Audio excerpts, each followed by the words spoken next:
Muy buenas tardes a todos los que tienen acceso a esta videoconferencia. Hoy tocaremos el tema de la introducción a las epistemologías del sur en el marco de dar cumplimiento a una actividad más del programa doctoral de la Universidad Pedagógica. En ese sentido, vamos a tratar de darle relación con el contexto educativo de lo que pasa en el Estado Plurinacional de Bolivia. Dentro de los textos de Boaventura de Sousa, específicamente en el texto de Epistemologías del Sur, eh, Boaventura de Sousa eh, lo toma en cuenta a las epistemologías del sur como una corriente crítica que en el fondo desafía el monopolio del conocimiento occidental.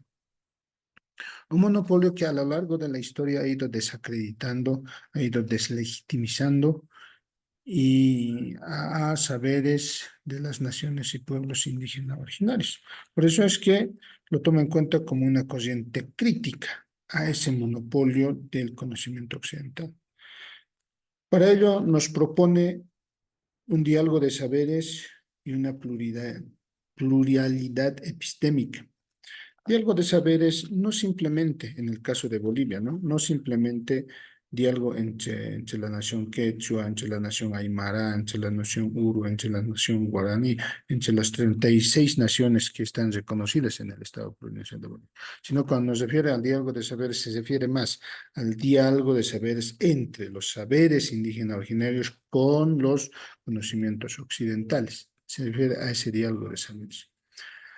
La pluralidad epistémica ocurre lo mismo, ¿no? Debemos reconocer, aceptar, ni siquiera simplemente reconocer la pluralidad epistémica de las diferentes naciones indígenas originarias. En este caso de Bolivia, de las 36 naciones indígenas originarias. Pero lo que ocurre en Bolivia, ¿qué es? Que no se reconoce, primero, ¿no? No se la acepta, ese es otro segundo. Lo que sí puede ser que hayamos avanzado en identificar. Hemos identificado las pluralidades epistémicas, hemos identificado saberes de las naciones, pueblos indígenas originarios. Pero lo que no hemos hecho es reconocerlas, aceptarlas. Y esa es una falencia dentro de lo que es dentro de lo que propone Boaventura de Sousa en lo que respecta a las epistemologías del sur. Por otra parte, Walter Mignolo, ¿no? Nos dice que también es hora de trabajar el tema de la descolonización y descolonización en tres aspectos fundamentales. Nos dice la descolonización del saber, la descolonización del poder y la descolonización del ser. Desde la implementación de la Ley 070, la Ley Avelino Siñán Elizardo Pérez, que propone una educación sociocomunitaria productiva en el Estado Plurinacional de Bolivia, se ha propuesto, o lo hemos tomado en cuenta, o se toma en cuenta como dimensiones al momento de desarrollar las clases. Hablamos de la dimensión del ser, de la dimensión del hacer, de la dimensión del saber y de la dimensión del ser. Entonces, dentro de ello está, pues, estamos trabajando el tema de la descolonización que propone Walter Mignolo y obviamente Boaventura de Sousa, ¿no? Entonces, desde ese punto de vista, podemos decir que en Bolivia, de una u otra manera, hemos ido avanzando dentro de lo que es o las influencias que ha tenido dentro de lo que es las epistemologías del sur. Y cuando hablamos de las epistemologías del sur, necesitamos también tomar en cuenta las concepciones, pero desde la mirada de autores decoloniales.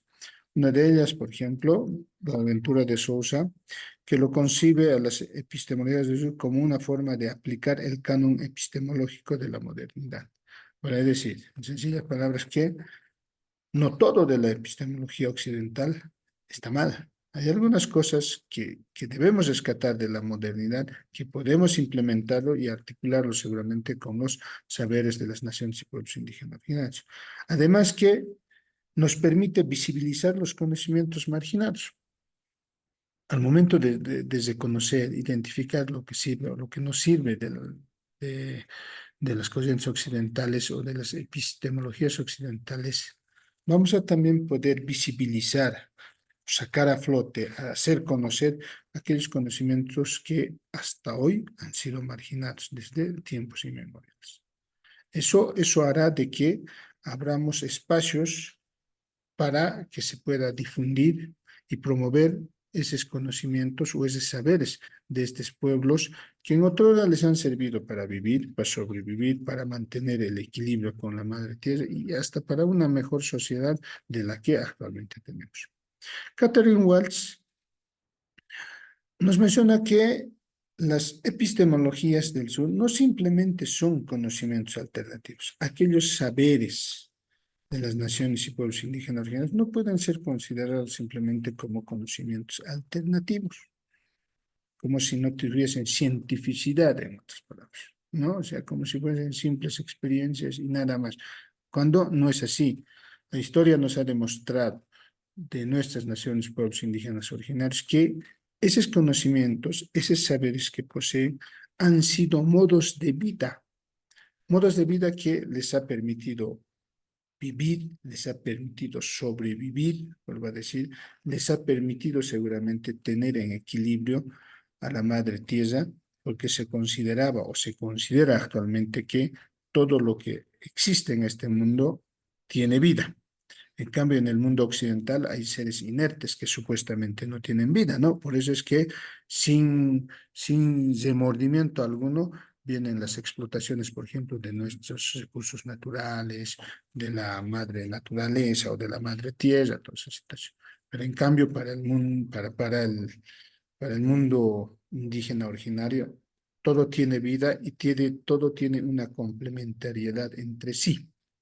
Entonces, desde ahí, obviamente, han sido modos de vida que en su momento han servido para marcar equilibrio en la sociedad, en la madre tierra, en el cosmos y todo eso. Una boliviana, Silvia Rivero Cusicanqui, investigadora, tiene un enfoque más crítico acerca de lo que es la implementación de las epistemologías del sur, ¿no? Ella indica que las epistemologías del sur en Bolivia han sido simplemente un discurso estatal para todos aquellos que en su momento seguramente han querido asumir algunos cargos políticos, cargos jerárquicos, ya sean educativos, políticos, yo que sé, empresariales, pero que no ha pasado más que de un simple discurso, no ha pasado a la práctica. Porque los conocimientos indígenas son apropiados, dice, sin transformar la estructura colonial. Va a decir que simplemente hemos agarrado esos conocimientos, esos saberes, las hemos reconocido, claro, las hemos reconocido y hasta ahí, pero que no han tenido ninguna influencia dentro de los procesos pedagógicos. Es más, no ha transformado absolutamente nada las estructuras coloniales de los conocimientos occidentales. Entonces, Silvia Rivera Cuscán, que nos dice textual, simplemente ha sido un discurso estatal, un discurso político, una simple teoría que en la práctica no se ha aplicado absolutamente. Por otra parte, los efectos de las epistemologías del sur en el contexto boliviano. Bueno, desde el 2010 se aplica, se ha puesto en vigencia la Ley 070, una educación sociocomunitaria productiva, que implementa la inter y la pluriculturalidad, además de la inclusión de saberes. Junto con la inclusión de saberes se han creado, muy aparte del currículum base que, que propone el Ministerio de Educación, se han creado los currículos regionalizados en las diferentes naciones indígenas originales. Una de ellas, por ejemplo, el currículum regional de la nación quechua, el currículum regionalizado de la nación aymara, así sucesivamente. Obviamente que no hemos llegado a todas, pero creo que ha sido un avance.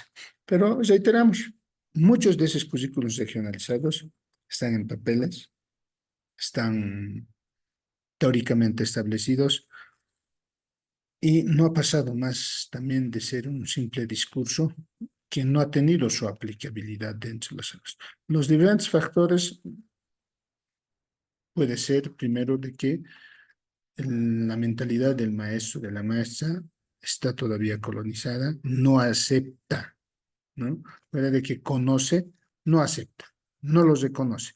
Y por ende, obviamente, pasa a ser de un simple discurso esto de la inclusión de saberes, de la implementación del currículum regional dentro de las aulas. Desde ahí nos animamos a decir que la descolonización del conocimiento no puede lograrse sin una transformación profunda del Estado.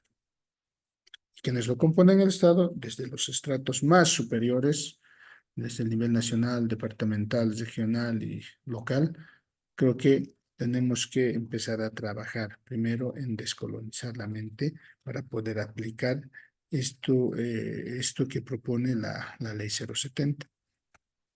Finalmente, las consecuencias y datos.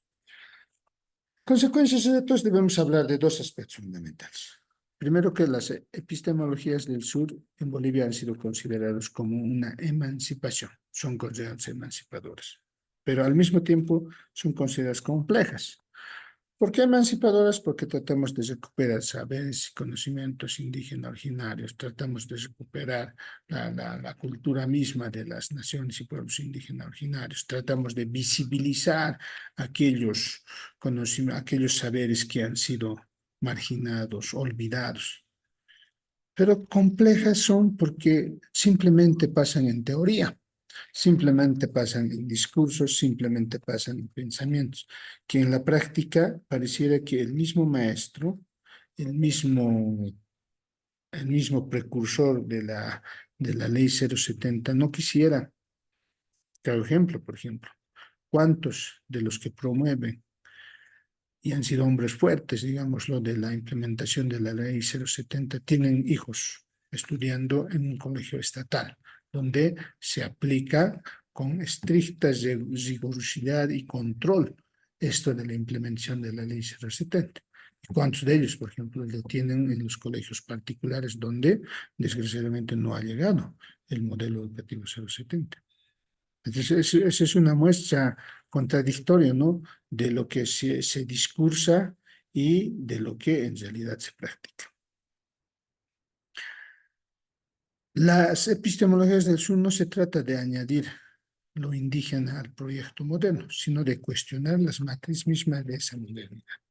Sencillas palabras, tiene que pasar sin más que de un simple discurso, tiene que pasar a la práctica. Pero para ello necesitamos cuestionar la matriz misma de la modernidad sin olvidar que existen avances que se han hecho con la modernidad, las reconocemos, son útiles en esta sociedad actual, porque de lo contrario pasaríamos a un folclorismo o pasaríamos tal vez a un retroceso, como algunos lo han clasificado.